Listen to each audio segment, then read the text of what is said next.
Hello, everybody. You're on Strong Inspirations, where we come strong at you. We make it happen. And I find people who got interesting Black history stories. It's actually stuff that I didn't even know. And I'm just so excited that they come on the channel and tell a story. And I have a guest on today that she's got a story I just don't know, and I probably have been near her area, and you'll understand what I mean as we get into it. But I've probably been in that area where she's talking about and did not know the history of it.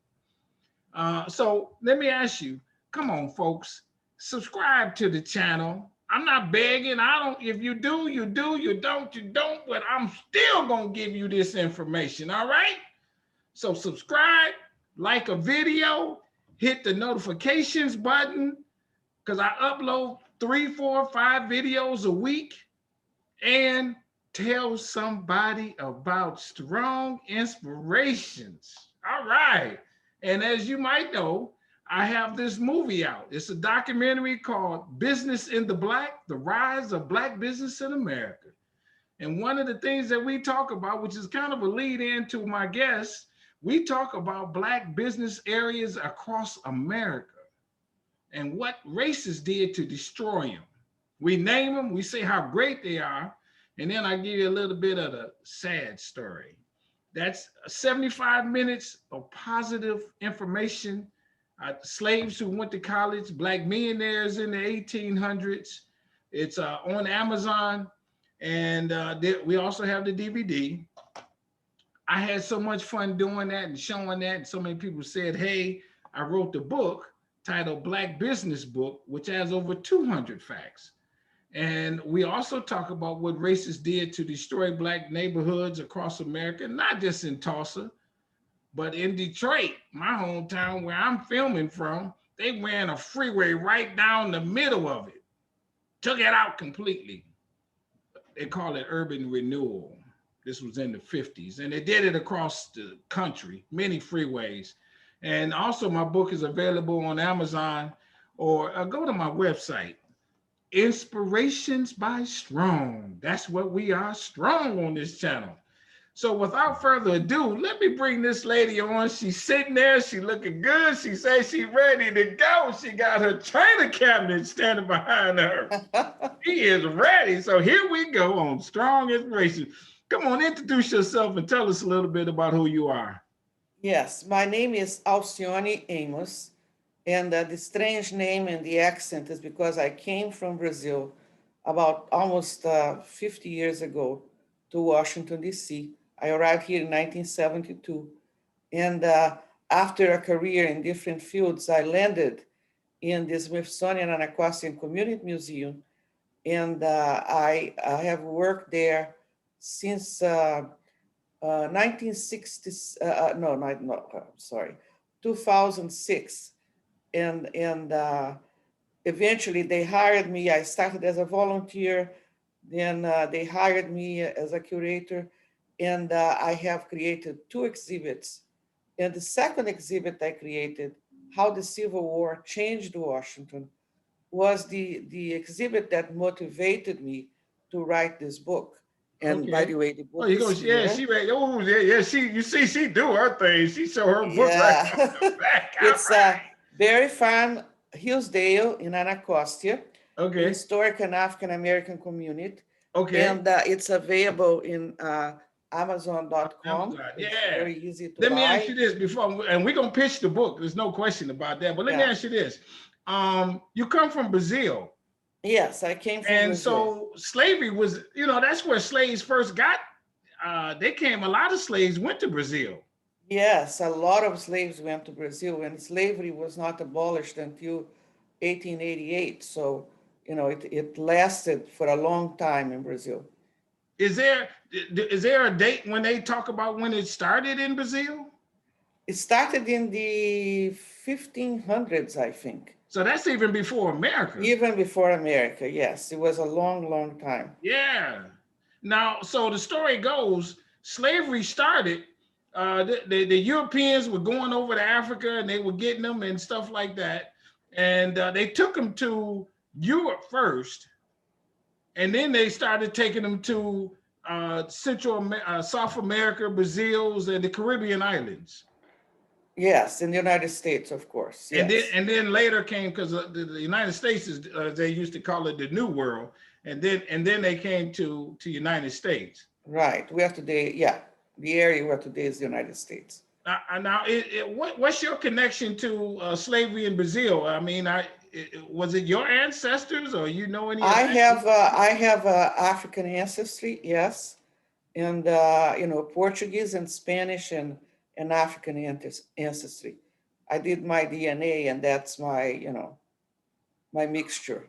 Wow. Do you know of any stories of how of your family being enslaved in Brazil? No, unfortunately, I didn't get back. I wasn't able to get back to that point. I got back only to 1870s, and they were, they were freed already. So Okay. I couldn't get back beyond that.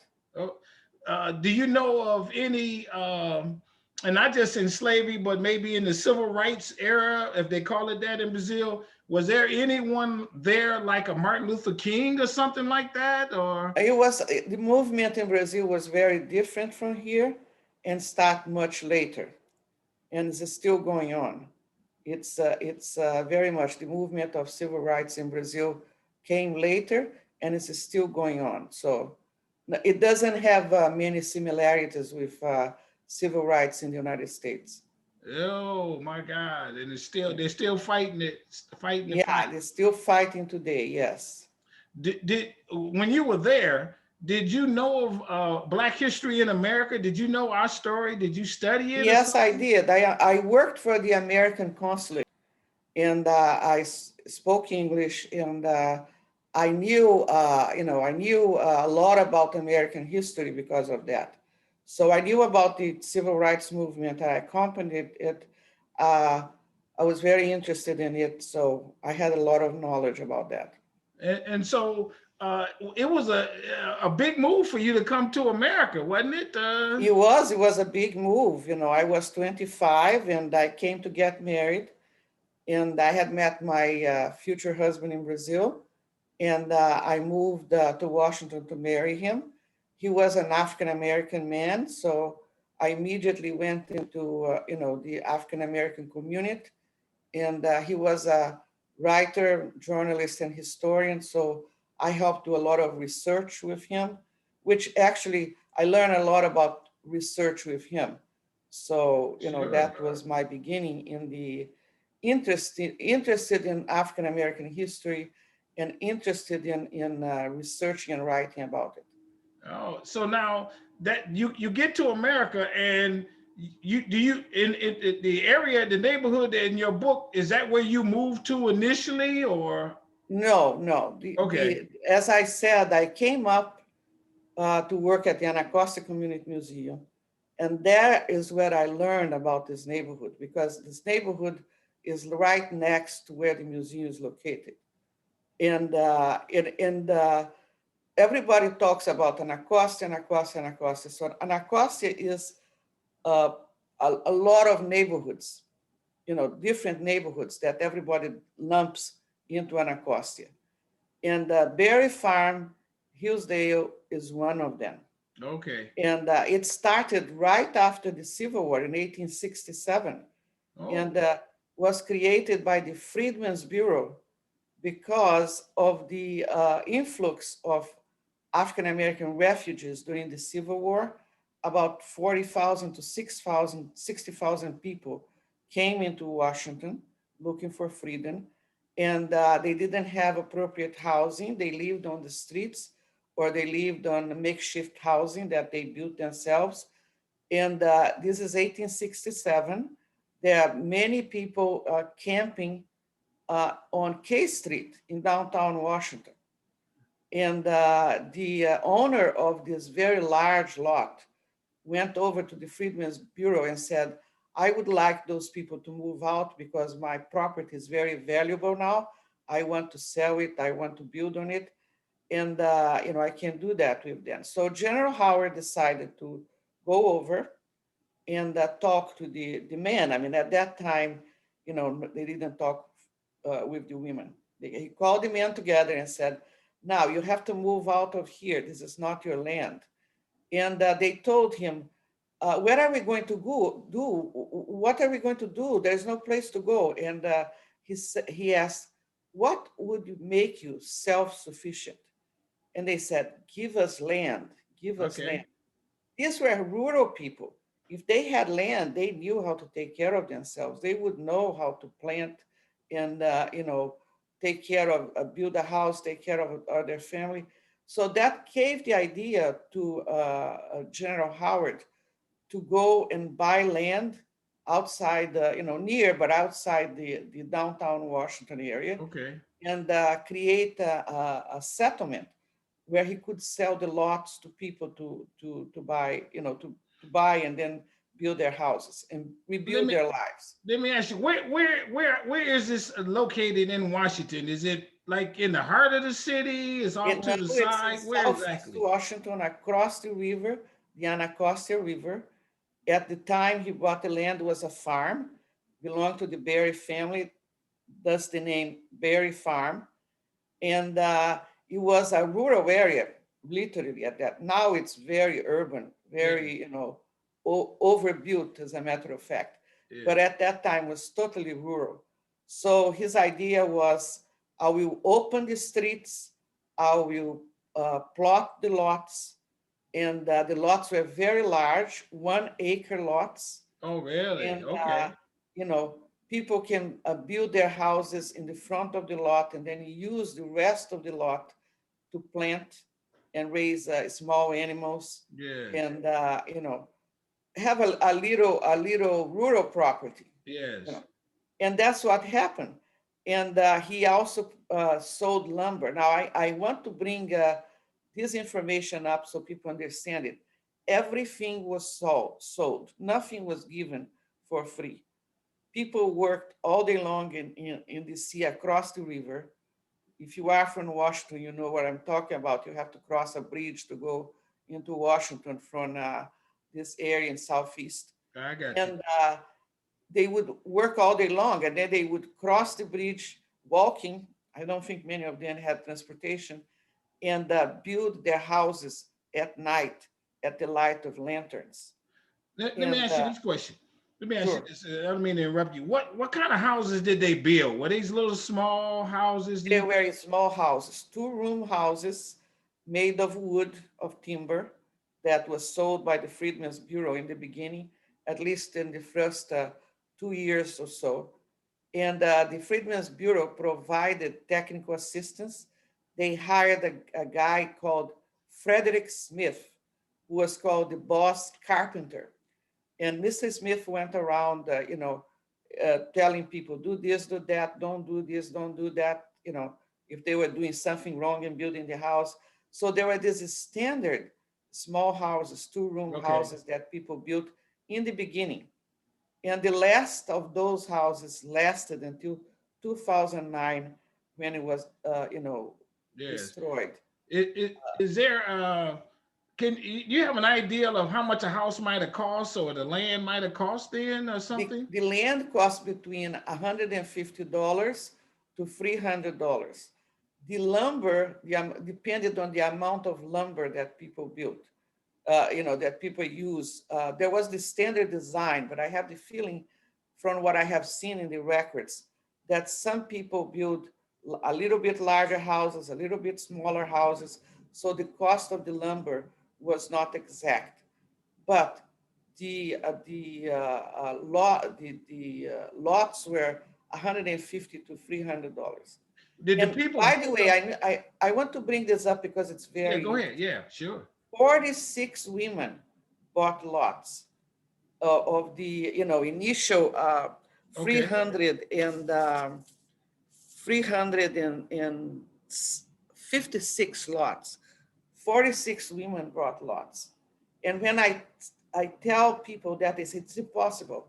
Women didn't own land at that time. They didn't own property.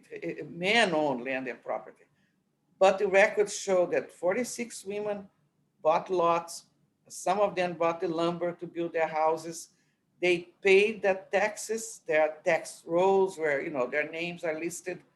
And so this was very interesting. From the Yeah, very sure. beginning, there were very strong, independent women living in the neighborhood. Yeah, well, you know how women do. They step up and they're not going to sit back and wait for it to happen sometimes. So Yeah, that, you know right. that's the story of women. How do you think they had the money to buy the lots? They worked in Washington. There are records, not many, but there's one interview from one of these early settlers explaining, you know, how people did. And he explained that they worked in Washington during the day. They probably, you know, were doing labor work. Women were washers, you know, washer women, maids, and so on and so on. And at the end of the day, as I explained before, they would cross the bridge from Washington in southeast Washington and work and build their houses at the light of lanterns. And of course, once they had their houses, they moved in and they would cross the bridge back into Washington during the day to work. And, you know, that's how they had the money. And once they moved in, they start planting and raising small animals. And once they were established and they were, you know, they had a crop, they could cross the bridge into Washington and sell in the markets. There were 7 markets, you know, of agricultural products, Sure, sure. vegetables, So chickens. once they start moving in, I'm sure they now having black people starting their own businesses in the area and the whole shot, right? Exactly, exactly. They Yeah. had businesses, they had, you know, this, you can see that in the census, you know, 1870, there are already businesses. There was a woman who was very interesting, Elizabeth Chase.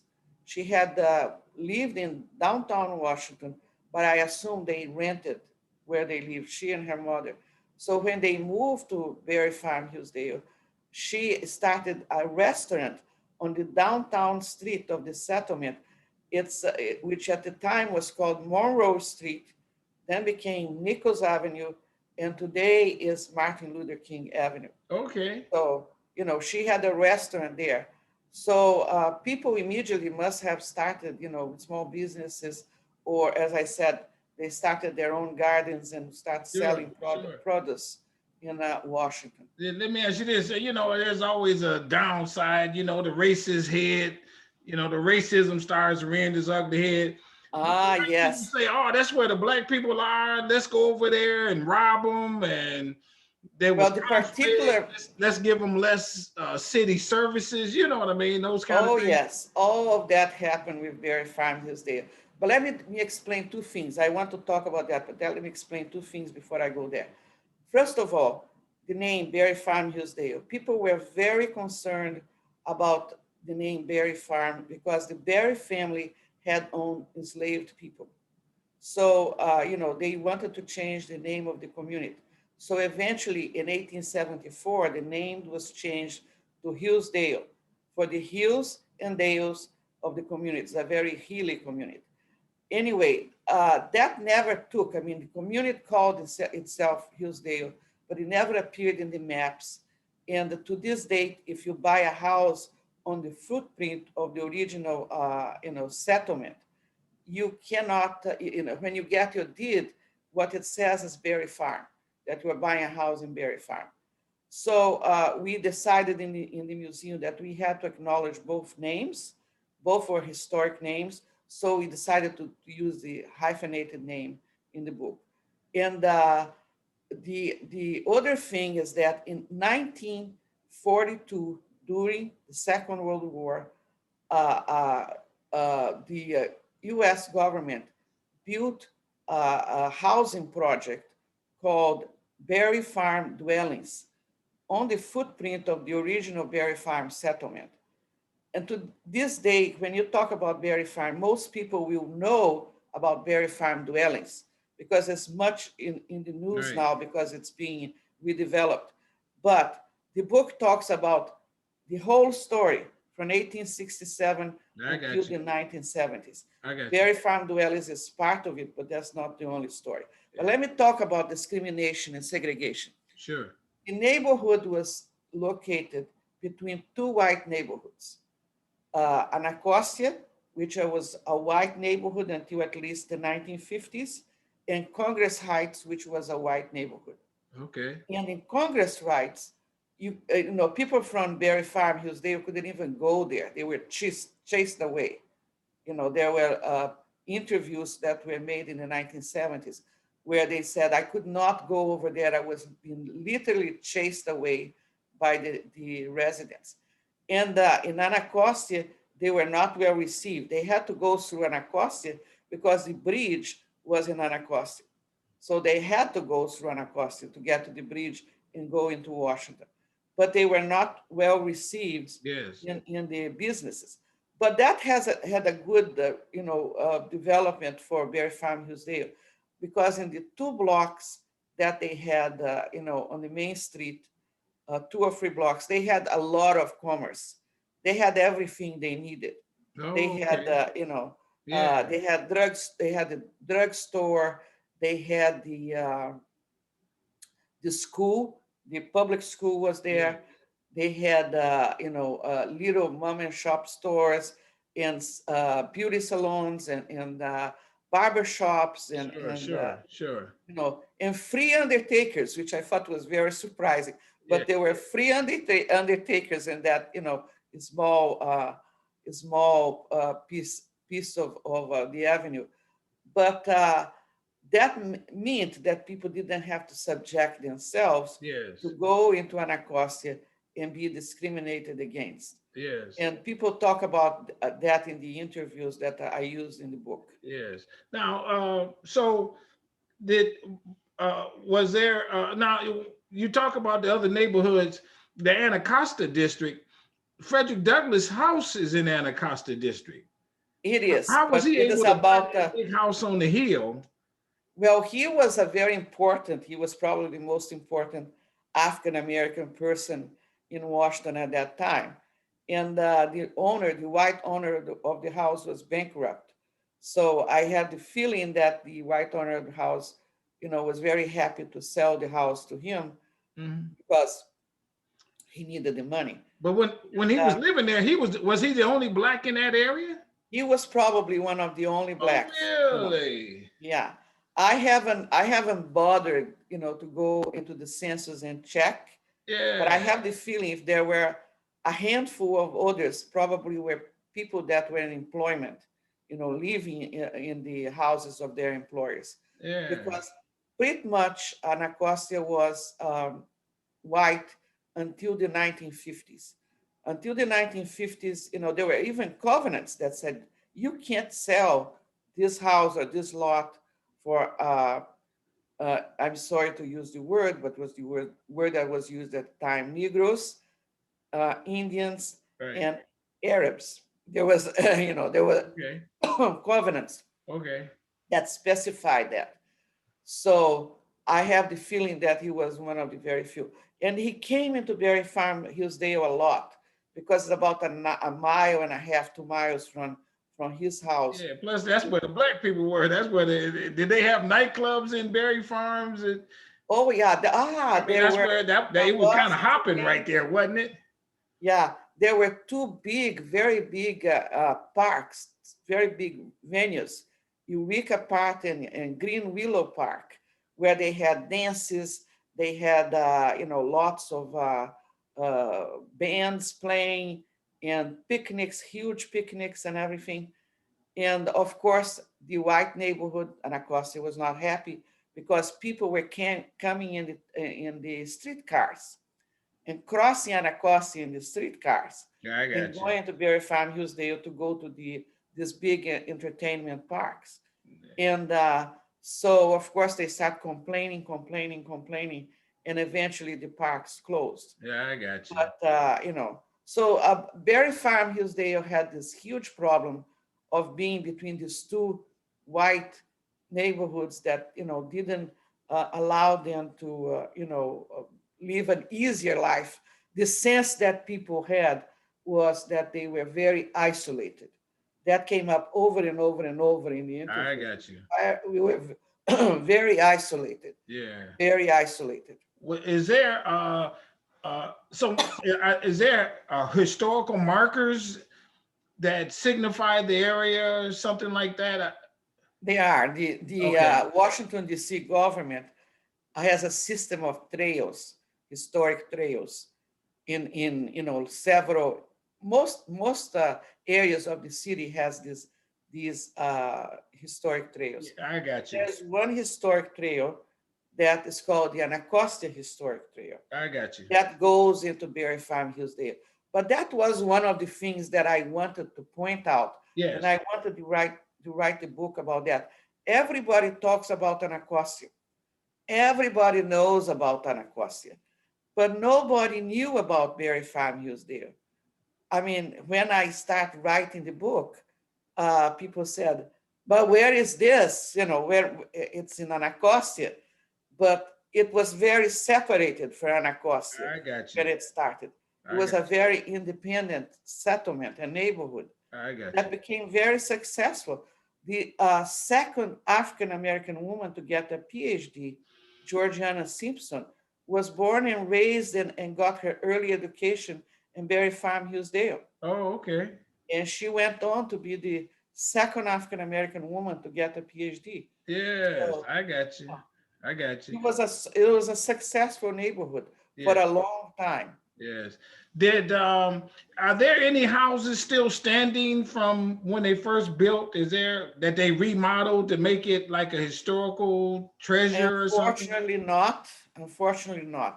Okay. And there are several reasons for this. The settlement suffered a lot with eminent domain. I mean, the government would decide to build something, including a highway. You talked about that, including a Yeah, highway yeah, that went through the yeah. settlement in the 1940s that destroyed hundreds of houses. So, this a big bulk of the original housing was lost in this process. I got you. Then, in the 20th century, after the Second World War, a lot of people, started abandoning these small houses and moving out, and then the government would come over, and no taxes were being paid, so then the government would come over and destroy the houses, I got you. tear it down. And the last one of these houses was torn down in 2009. And I had the pleasure of talking to a descendant of the guy who built it, the original owner. Mm. And he had been in that house many times. And he described it to me, the inside. He described the back lot, as he called it, as long as a football field. So, big it was. And he had many memories. And he didn't even know the house had been erased, had been Oh, okay. destroyed when I talked to him, because the family had just abandoned it. Sure, So sure. that happened over and over again. Yeah. And As we come to a close, let me ask you: was there a covenant in the deed? And I've heard of this many times that only a black person can live in this district and only a black person can live in this house. Do you think that was a part of no, the it deed? was in Washington, it was the opposite. The covenants were for white areas that the government wanted to maintain as white areas, and in the covenant said an African American person cannot move into this house or buy this lot. Yeah. But the opposite didn't happen. Oh, I got you. I got you. Well, Yeah. show us your book again, and you got the book right there in front of you, right? Yeah, show us Yes, the I book. have it right here. Uh, Barry Farm-Hillsdale in Anacostia. It's available in Amazon.com. Yes. And, Now, I'll what are those appreciate. pictures of on the cover? Oh, there are two pictures. The first picture is this was an event that happened every year.